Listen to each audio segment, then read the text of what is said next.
Food partner, Alpha Vita. Hospitality partner, Bazeko Setua. Furniture partner, Rhino Land.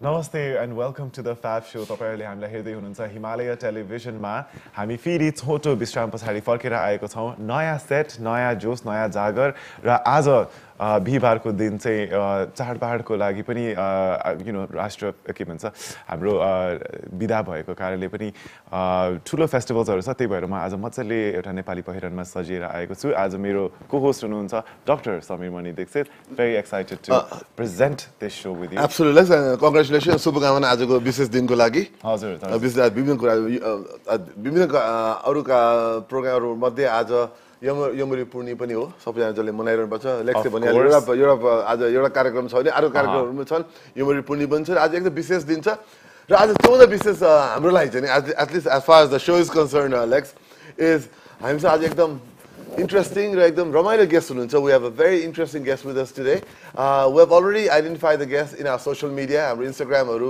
पोस्टहरुमा Himalaya टेलिभिजनको Facebook पोस्टमा पनि आइसकेको छ आज हामीसँग ambassador of UK to Nepal हुनुहुन्छ तर उहाँको बारेमा हामीले तयार पारेको एउटा भिडियो हेरौं त्यसपछि अरु कुराकानी हामीहरु गरौँला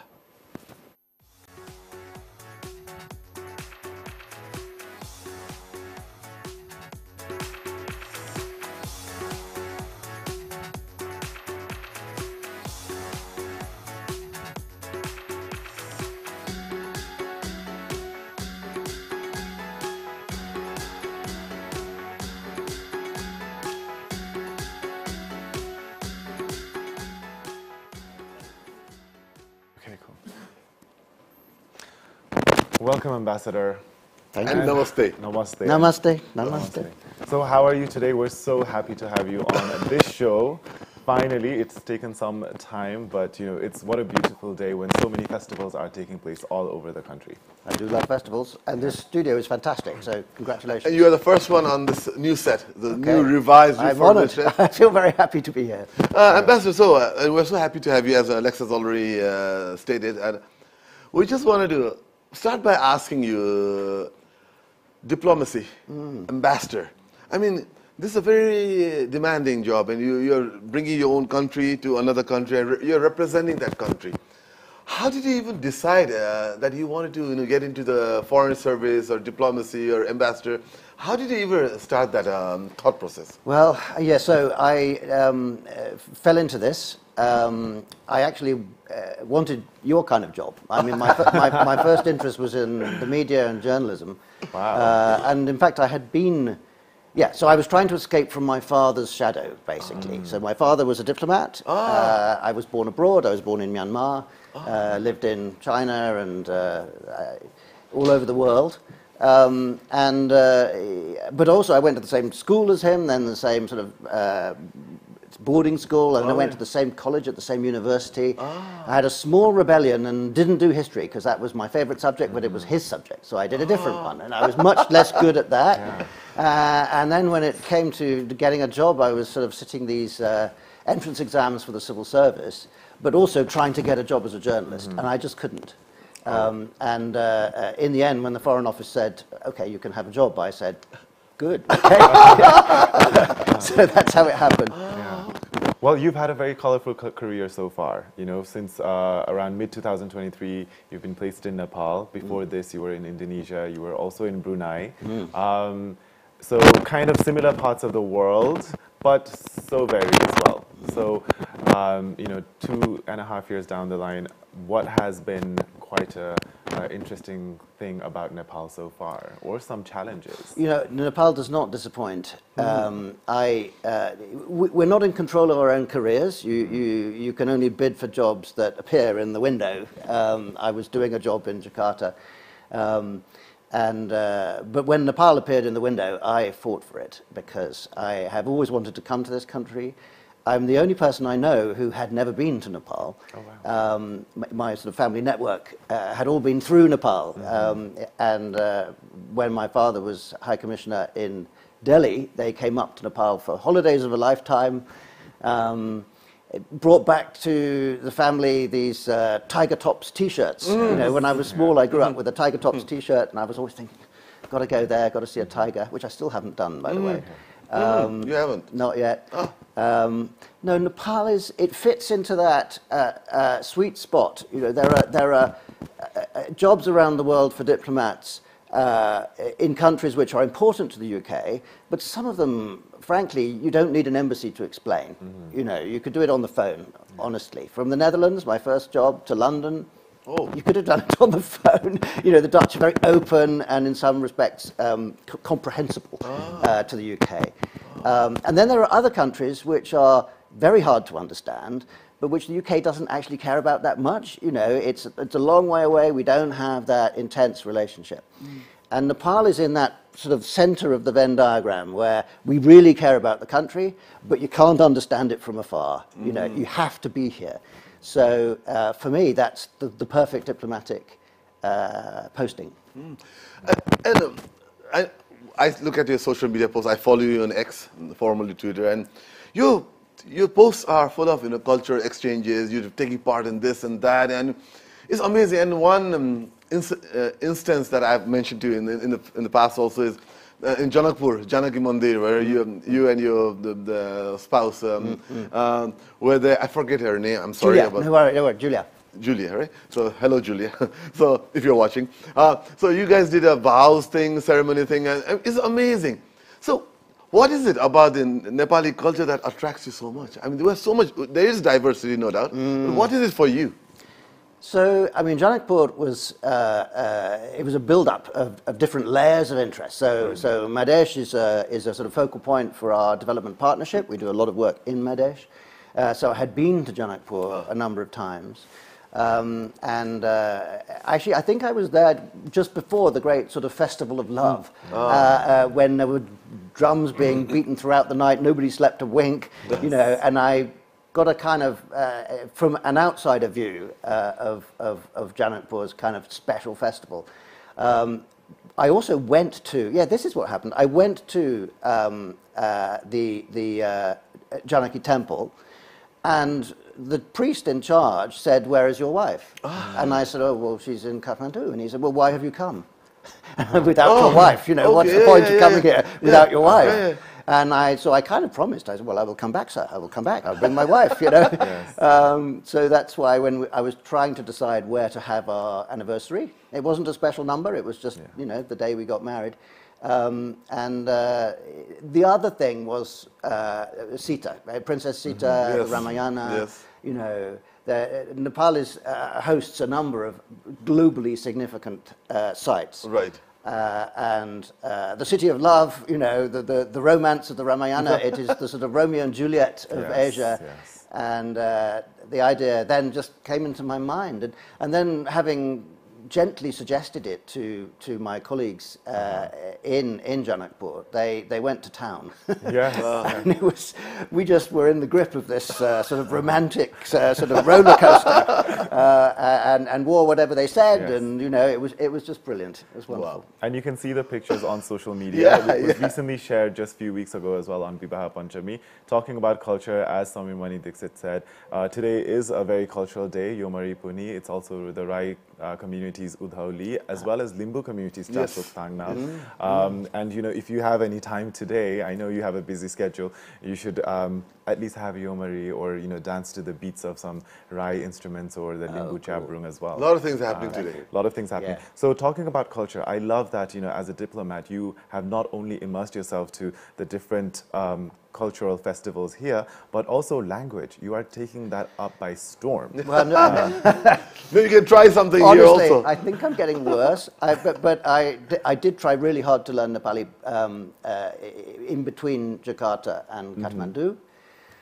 It's a fair task because there is a strong grammar in this language, which I like. You know, I did study classics, so Latin and Greek at university. I'm used to learning grammar. And though I've learned a lot of Nepali grammar, I have not been exposed to a lot of Nepali kind of daily chit-chat. Okay. So I'm one of these people who can understand a speech about bilateral relations in Nepali. My comprehension is quite high. Yeah, but in a market, I can't say, give me that fish. You know, I can't. Yeah. So I'm stuck in It's between. too high level. Yes, exactly.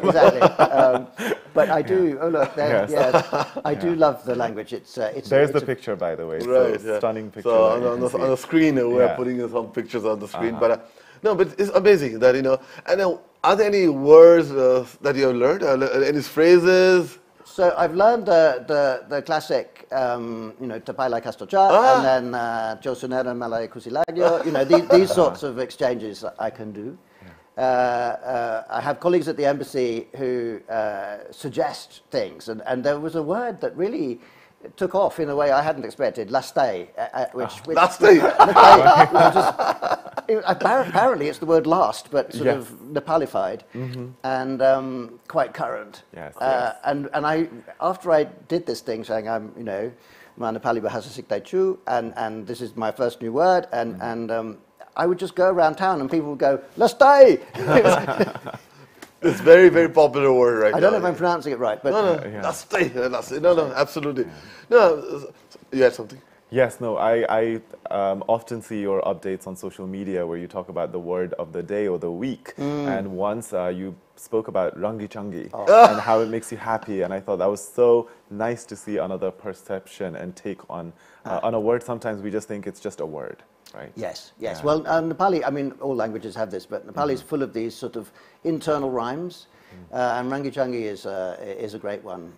Wari pari, you know, these sorts all words. Yes. And to me, it brings back Holi. I mean, Holi is a day when we all get rangi changi, and what fun!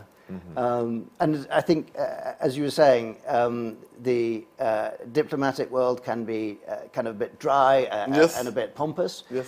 But frankly, by the time you've been pelted with water and, you know, die by kids all over Durbar Square, you're just in the middle of this wonderful kind of fellow feeling. I'm not working then. I'm just having a ball. Oh, that's really good to hear.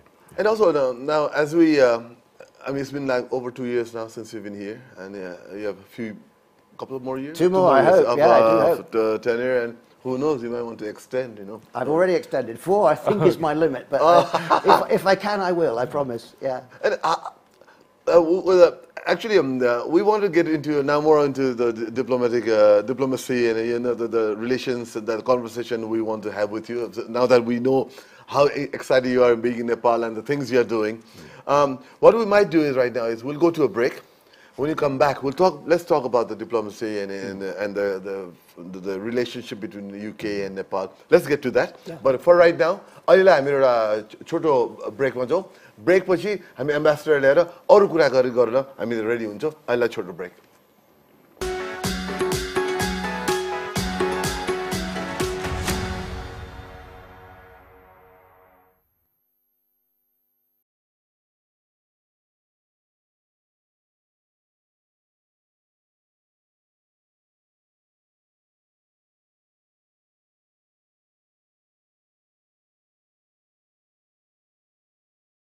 Land, you don't just get custom-made furniture.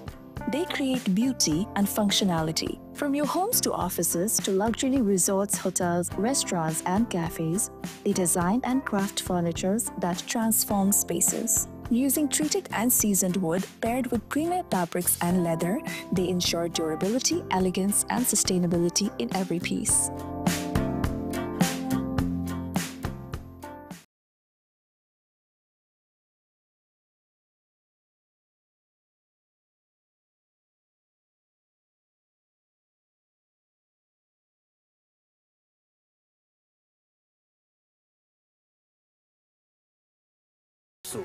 Brought to you by Study Abroad Partner, Alpha Vita.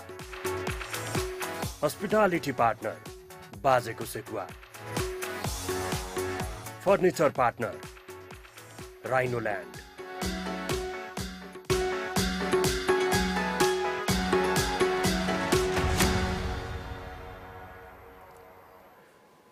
Break पछाडि फेरि तपाईहरुलाई स्वागत छ। तपाईहरुले हामीलाई हेर्दै हुनुहुन्छ the फ्याब show Himalaya टेलिभिजनमा। आज हाम्रो कुराकानी राम्रोसित अगाडि गइरहेको छ युके को राजदूत हिज एक्सेलेन्सी रब फेन सँग, हैन?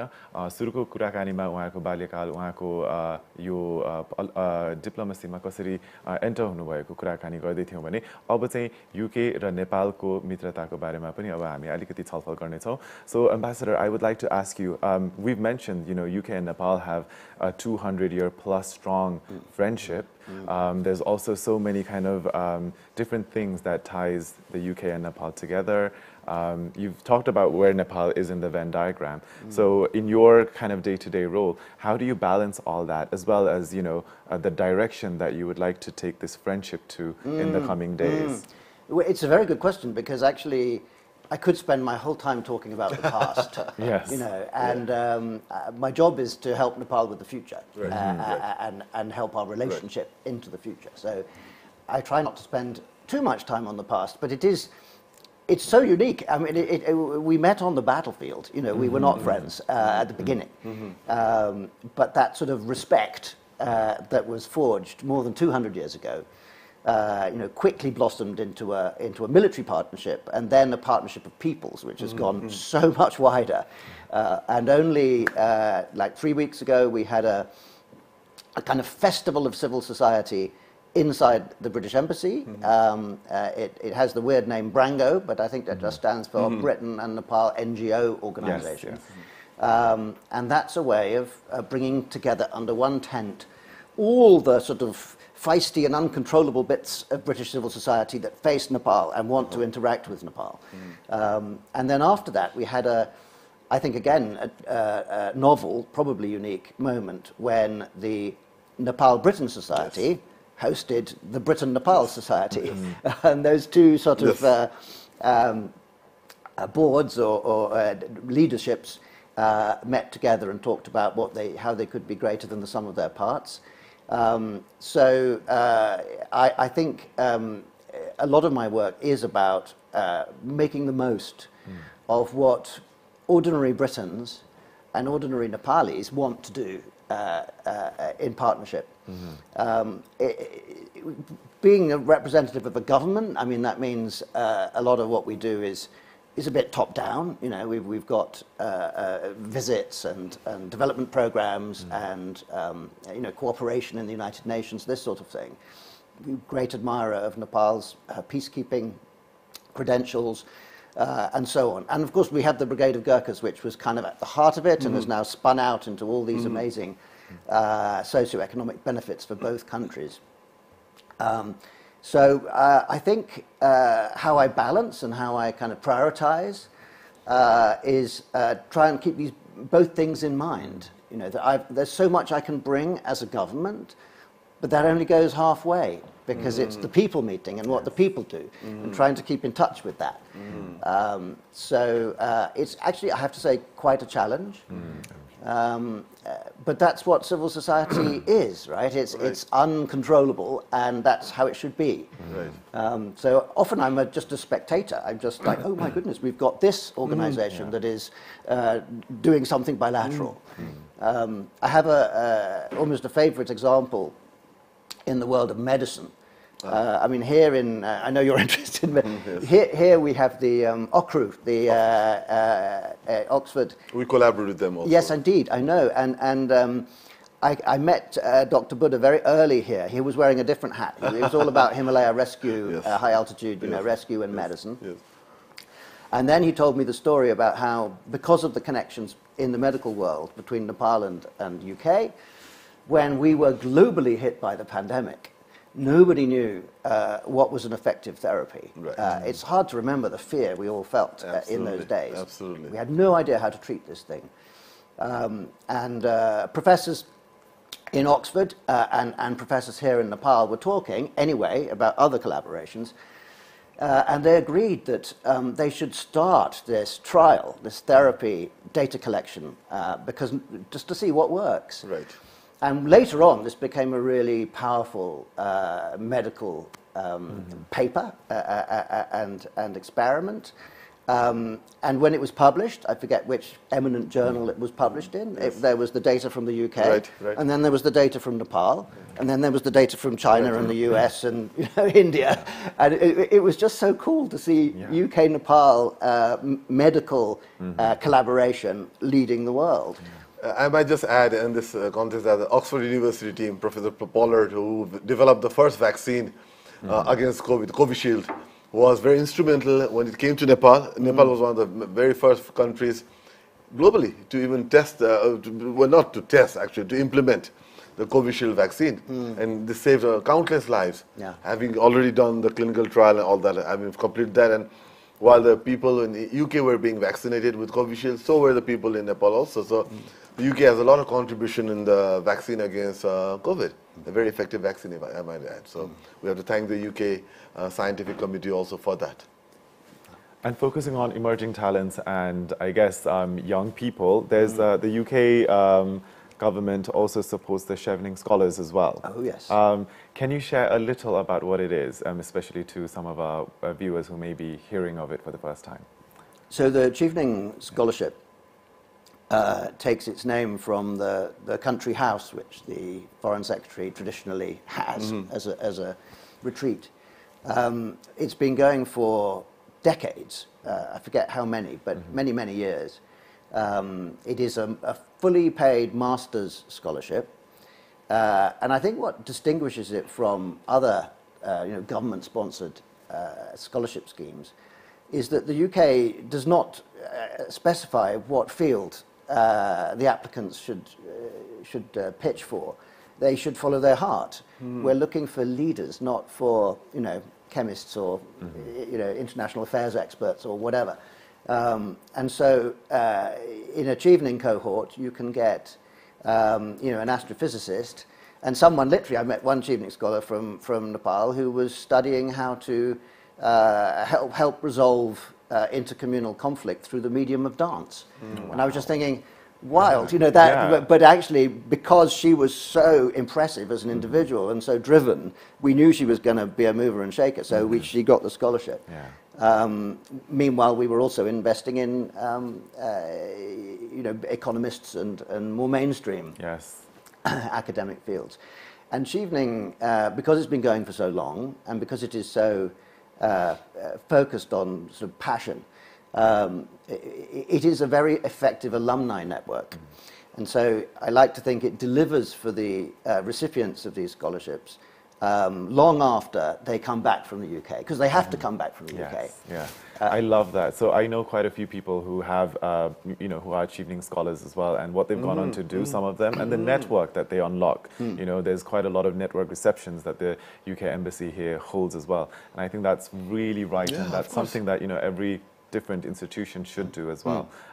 So yeah, really good for that. And something that I read on my way to today, that actually last year or up to mid-2025, I think the number of Nepalis studying internationally as a student in the UK has gone up. So from Nepal, so the number's really high, around nearly over 80,000 at the moment. So there's definitely a lot to kind of make sure that we corral these energies into a right direction. 100%, and make sure that they come back. And help them stay connected to this country. So I mean, it's a bittersweet thing, right? When kids go abroad to study, we're always delighted if they choose the UK, but only if that's right for them. I spend a lot of time thinking about the sort of pastoral side, working with the Nepal Embassy in London and with the British Council and with the Ministry of Education here, to try and make sure that Nepalis on the campuses of British universities do not fall through the net, become isolated, alienated and sad. And a lot of them travel with this terrible weight of family expectation on them. Of course. And I feel very empathetic. I was a student once. I can remember that pressure of parental hope.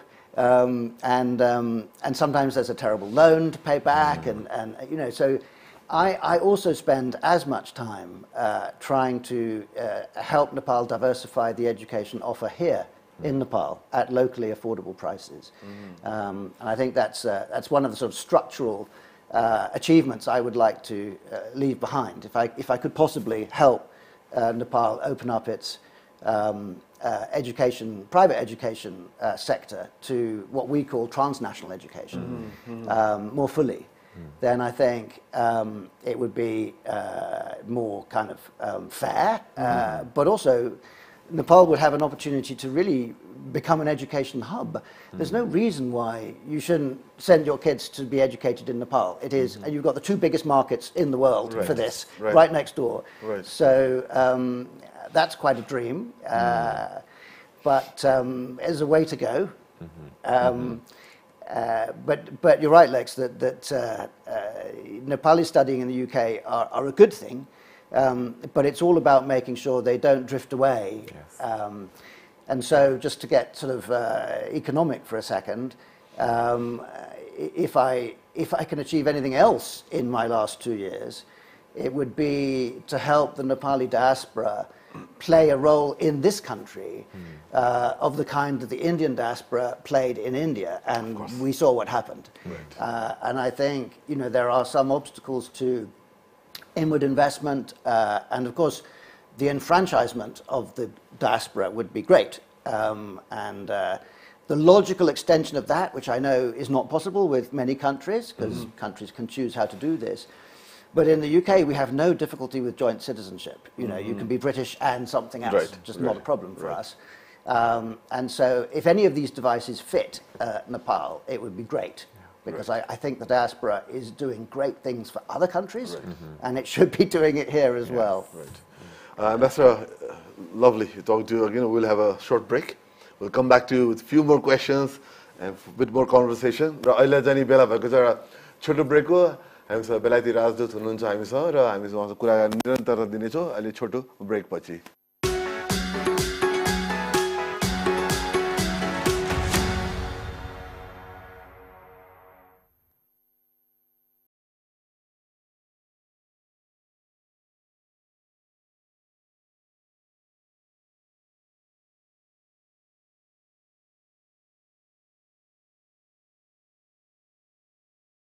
You don't just get custom-made furniture. They create beauty and functionality. From your homes to offices to luxury resorts, hotels, restaurants, and cafes, they design and craft furnitures that transform spaces. Using treated and seasoned wood paired with premier fabrics and leather, they ensure durability, elegance, and sustainability in every piece.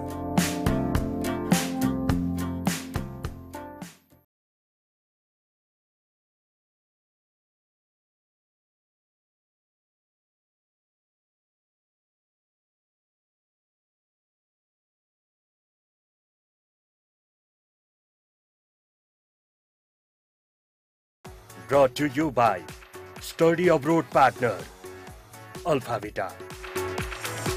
Hospitality Partner, Bazeko Sekua. Furniture Partner, Rhinoland.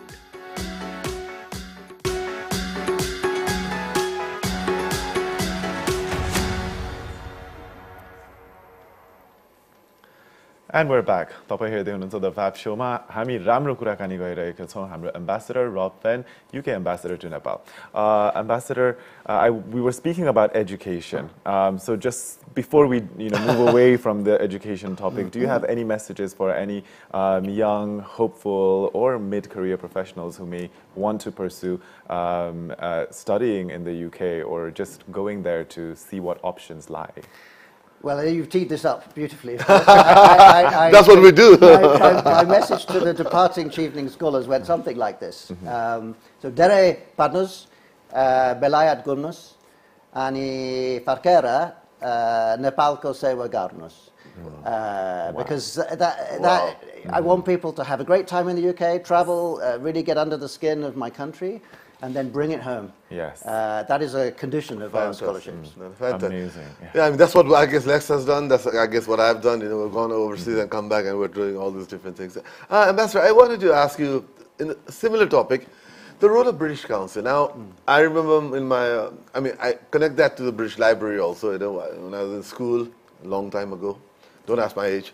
So I used to go to the British Library and go through the documents and all that. It was so much fun. But now that has gone online. But the British Council as an entity is very much in existence and is evolving with time. Could you tell us something more about how the British Council is moving forward, especially in Nepal? Very close to my heart, because we were talking earlier about the sort of dry government bit and then the chaotic people-to-people bit, and the British Council fits in the middle and is really brilliant at harnessing the cultural links, some education, and some language. They're really into sort of IELTS and English language teaching.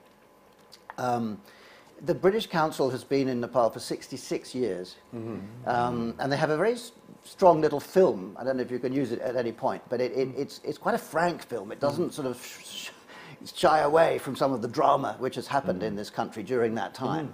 But it just shows that the British Council was building and building and building alongside all those events. And now they are, in my view, pretty central to our cultural relations. They are separate from the British Embassy. They have a separate identity, though we sort of share a footprint. They just constantly surprise me with their inventiveness. They had one suite of programs which began in a way I was sort of expecting. It was a cultural cookbook going around, you know, the regions of Nepal and tapping them all into a cookbook. There was sort of the Mithila art. We all know a lot about that, and I was sort of nodding along. Yes, that's.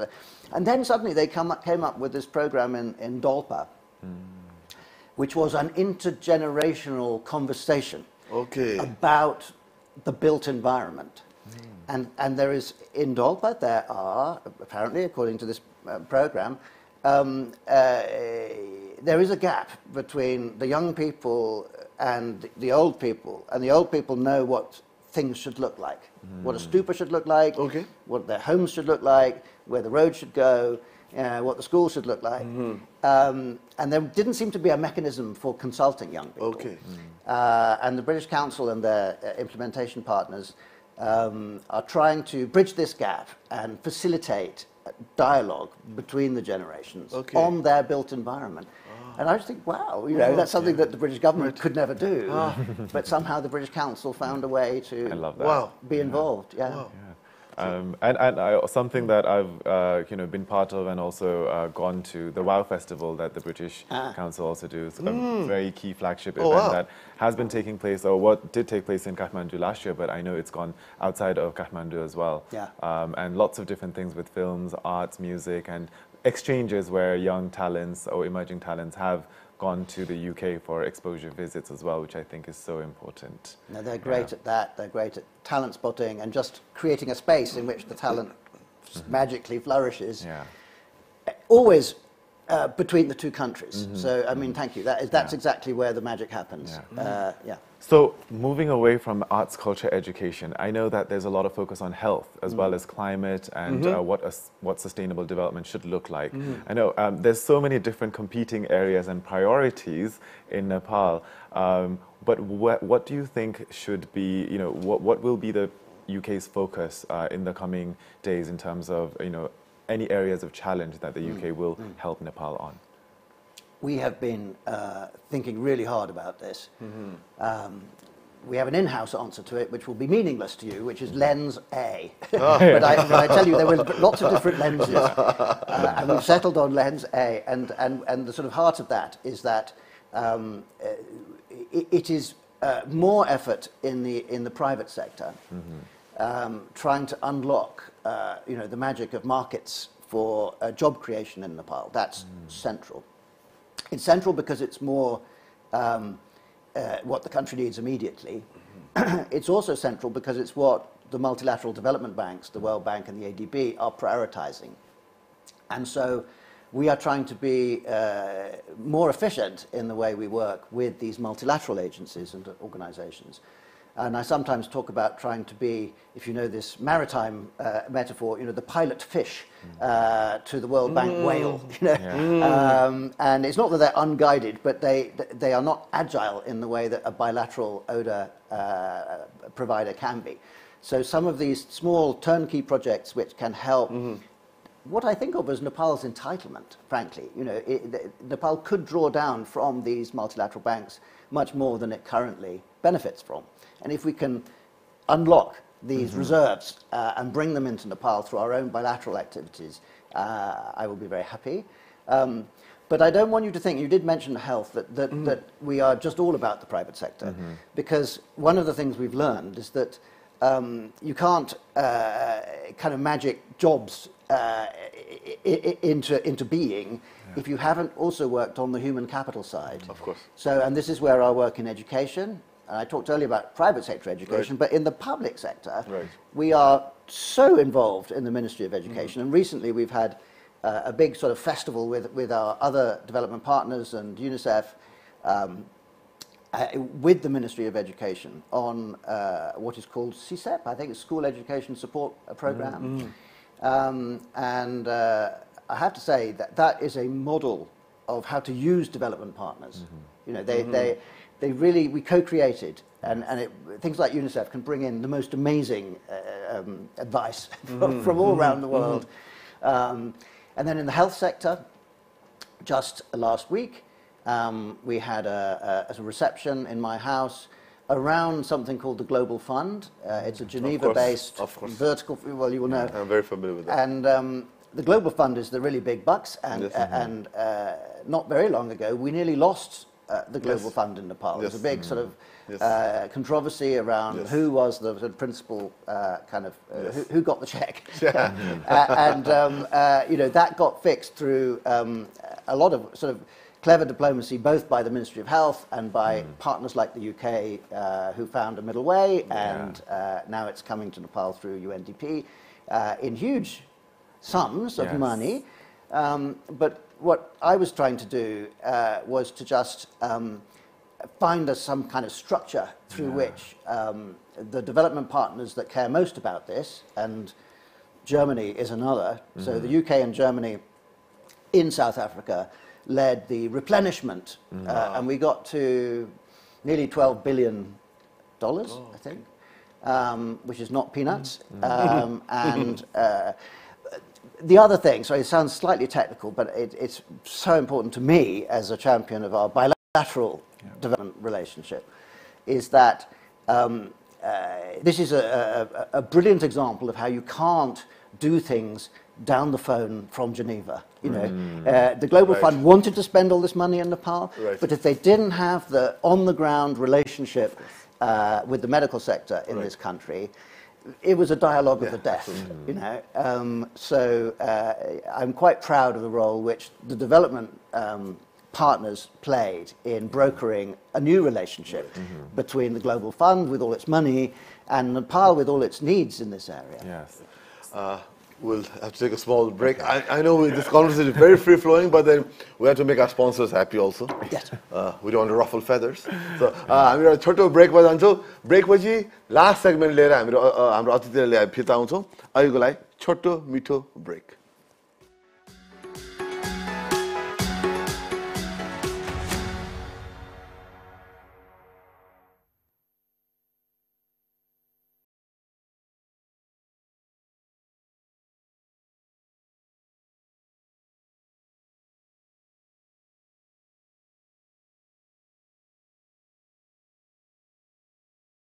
Rhinoland, you don't just get custom-made furniture.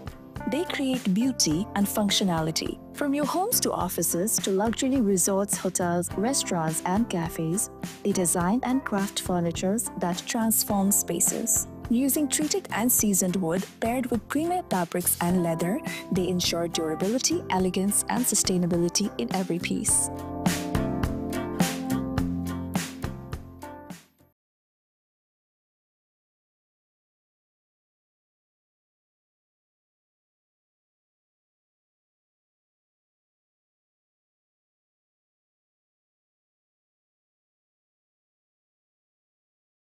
The Fab Soup, brought to you by Study Abroad Partner, Alpha Vita.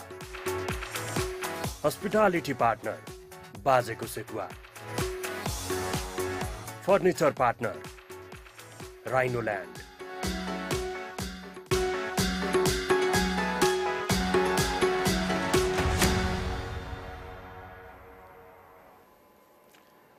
तपाईहरुले हेर्दै हुनुहुन्छ हामीलाई the फ्याब show Himalaya टेलिभिजनमा end अवश्य तपाईहरुले युट्युबमा पनि हामीलाई हेर्न सक्नुहुन्छ। आज हाम्रो कुराकानी राम्रोसित गहिरोसित गइरहेको छ हाम्रो UK ambassador to Nepal his excellency Rob फेन्सँग। उहाँसँग हाम्रो कुराकानी भइरहेको थियो ओभरसीज फन्डिङको बारेमा and how diplomats can play a critical role in unlocking these conversations that can hopefully create more or link more funds to areas in need.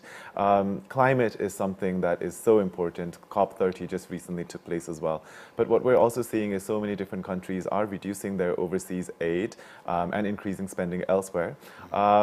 But this brief conversation with you gives me hope that there are funds available. So talking about funding and climate, because sometimes we always worry that there isn't enough funds being directed to fight climate action. What's your perspective on this, and what is the UK government doing to support Nepal to be a much more climate resilient nation?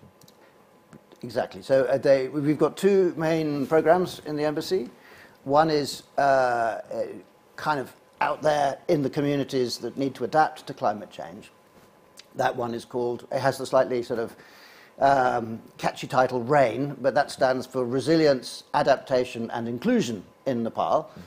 And it does what you might expect, working with local governments and with Nepal's disaster preparedness agencies, using the magic of inclusive policy making to help these communities exposed to things like glacial lake outburst, floods and so on, be better prepared. Our other is more kind of upstream on the financial side, Green Growth Nepal, and that does, I've touched on some of it before, our private sector work. It also, and it's what helped Nepal secure a sovereign credit rating a year ago. But it is also working really hard on exactly what you mentioned, to be a bridge for Nepal to these, sometimes people must think, mythical sources of climate finance, which are so hard to actually get, even though they're pledged, COP after COP, these pledges get made, and where is the cash? And honestly, for a country like Nepal, which is so vulnerable to climate change and has contributed effectively zero to the emissions that are causing it, really deserve to get their hands on that money. So a lot of our work is focused on helping the Adaptation Fund, the Green Finance Fund, all these sort of more global funds, but land here in Nepal. I know, Lex, you work at ISIMOD as I do sometimes, and I've just been spending a few days in a kind of brainstorm around how ISIMOD can play a role in channeling these global funds to its regional member countries. And there are, some of it's direct, ISIMOD and indeed other agencies that the UK works with can become what they call a pass-through organization. So this is the way the cash reaches Nepal. The Asian Development Bank is fully accredited to most of these pots of money, so is also playing this vital role. Also, the multilateral development banks want to be active, more active on climate.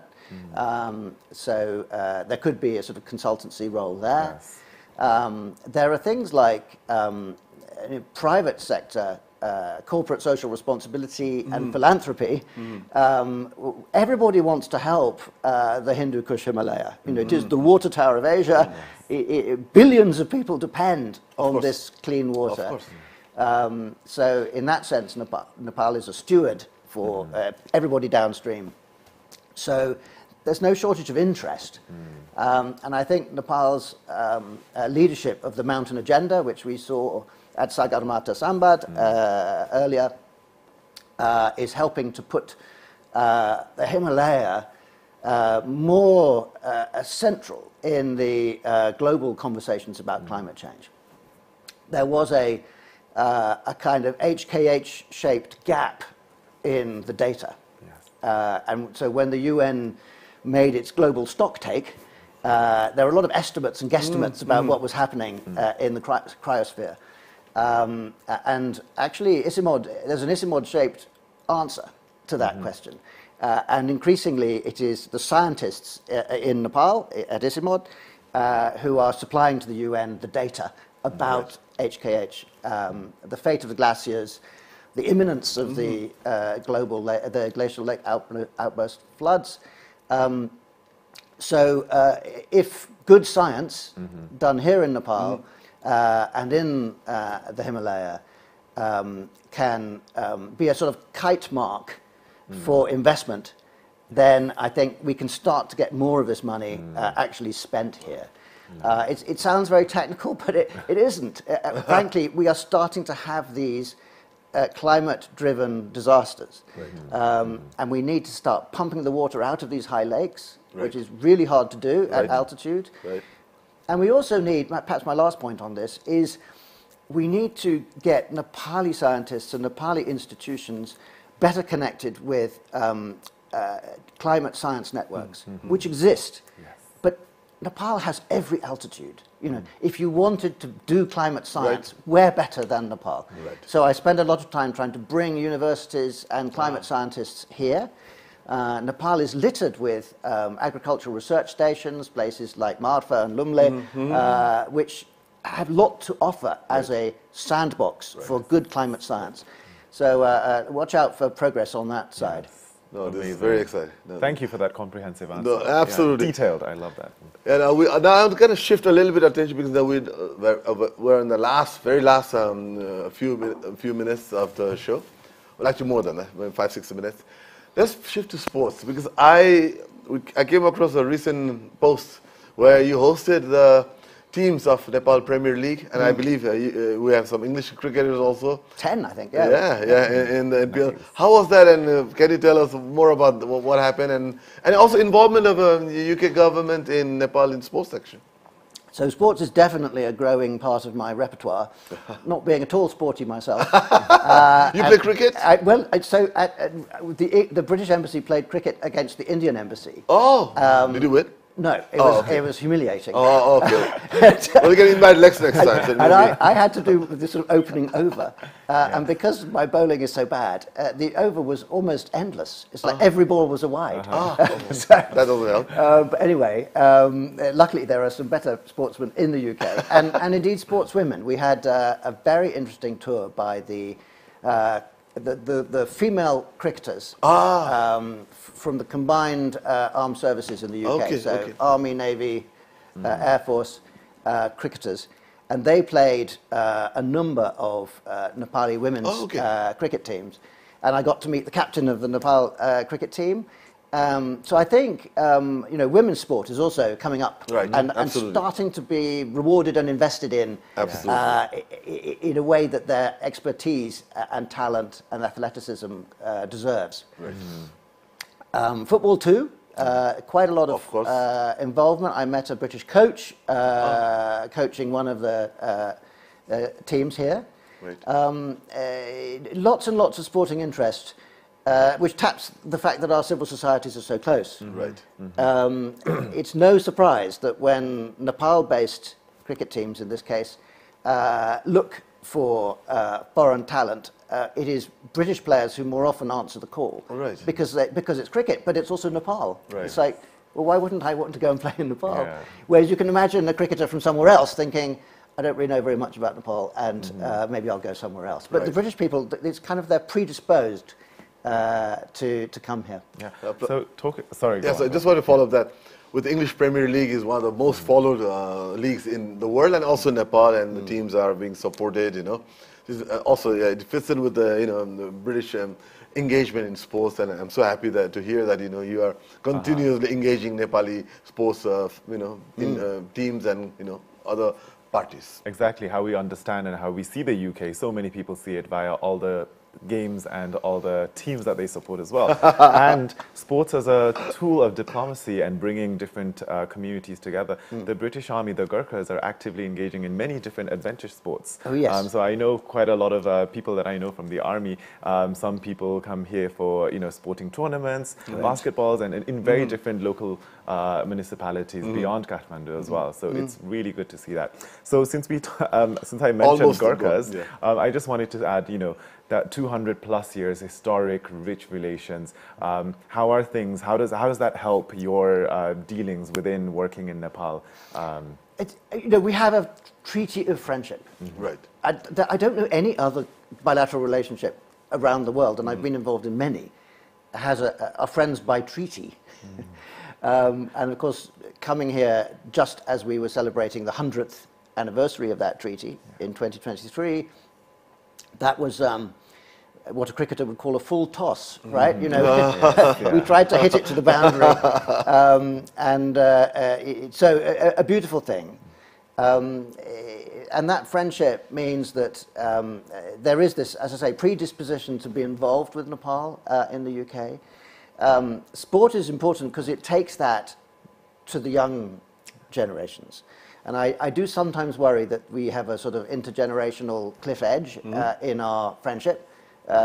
Anyone my age, you say Nepal and they get all kind of emotional.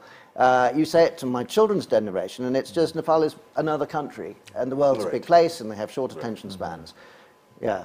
We have to work on taking this magic to the new generations. The new generation. And we wish you all the best. I mean, now you have 2 more years, and we look forward to having more engagement with you here on the set and off the set also, and other occasions also. And we certainly wish you all the best moving forward, and we wish Nepal and UK a very good relationship ahead. Thank you. And we also thank you so much for coming to the show today. Well.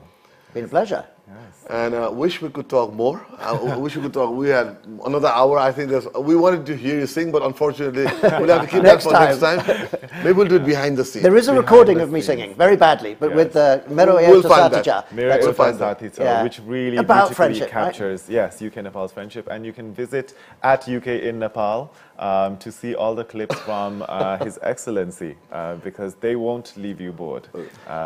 Exciting. All right, on that note, shall we say goodbye? Shall we say goodbye? Thank you, Ambassador. Thank you so much. Lovely. Pleasure. र यहाँको दिन शुभ रहोस् र फेरि हामीलाई भोलि हेर्न नबिर्सनु होला the फ्याब show अन्त किन हेर्ने हामी सँगै छ सबै त बाइ बाइ